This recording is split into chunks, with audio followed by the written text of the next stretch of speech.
Hello बच्चों, तो चलिए इस प्रश्न को पढ़ते हैं। यदि अल्फा कोमा बीटा समीकरण A X square plus B X plus C बराबर 0 के मूल हैं, जहां बीटा छोटा है अल्फा से छोटा है शून्य से, तब द्विघात समीकरण जिसके मूल मापांक अल्फा कोमा मापांक बीटा है हैं।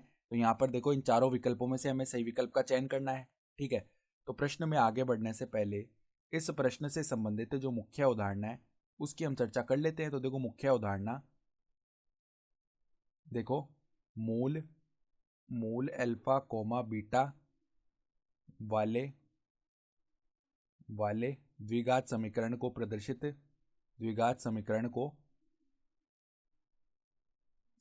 को निम्न रूप से प्रदर्शित करते हैं। निम्न रूप से प्रदर्शित करते हैं। देखो कैसे प्रदर्शित करते हैं हम इसको। एक्स स्क्वायर माइनस में अल्फा प्लस बीटा गुणा में एक्स प्लस में अल्फा बीटा बराबर शून्य। ठीक है, इस प्रकार प्रदर्शित करते हैं। तो हमें देखो, सवाल में बताया हुआ है कि ए एक्स स्क्वायर प्लस में बी एक्स प्लस सी बराबर 0, इसके जो मूल है ना वो अल्फा और बीटा है। तो हम जानते हैं कि मूलों का जो योग है ना अल्फा प्लस बीटा, वो किसके बराबर आता है, माइनस बी बट्टा ए के बराबर आता है। और मूलों का जो गुणनफल यानी कि अल्फा बीटा है वो किसके बराबर आता है, सी बट्टा ए के बराबर।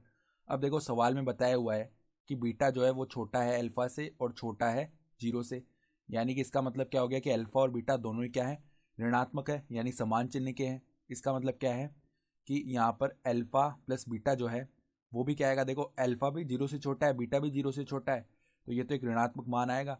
यानी ये जो मान है ये 0 से छोटा होगा। इसका मतलब क्या है, ऐसे लिख सकते हैं माइनस बी बट्टा ए 0 से छोटा है, अर्थात तो बी बट्टा ए जो है वो 0 से बड़ा हो जाएगा। ठीक है, अब अल्फा गुणा बीटा यानी कि हम माइनस के मान को माइनस से गुणा करेंगे तो एक धनात्मक मान आएगा, यानी कि यहाँ से सी बट्टा ए जो है वो भी 0 से बड़ा हो गया।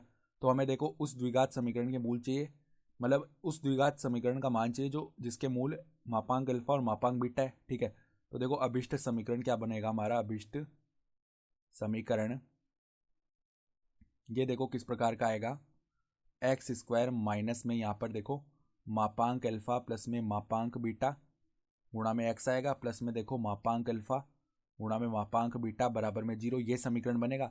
तो अब देखो अल्फा प्लस बीटा का जो मान है ना वो किसके बराबर है, माइनस बी बट्टा ए के बराबर। अब अल्फा और बीटा समान चिन्ह के हैं, तो अगर समान चिन्ह के है ना तो अल्फा प्लस बीटा का जो मापांक है वो मापांक अल्फा प्लस मापांक बीटा के बराबर आएगा।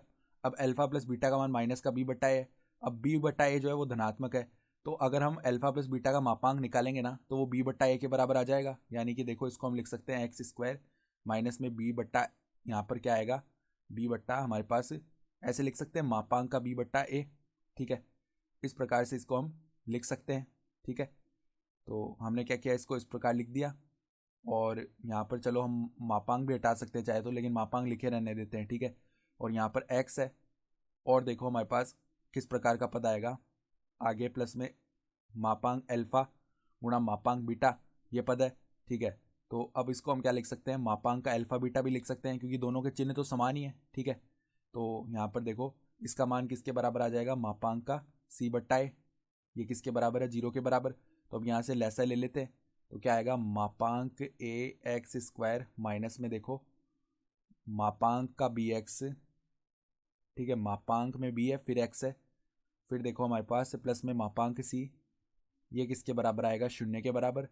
यानी कि अगर विकल्प देखें ना तो हमारा विकल्प सी जो है वो सही विकल्प हो जाएगा। ठीक है, तो आशा करता हूँ कि आपको ये प्रश्न समझ में आया होगा। धन्यवाद।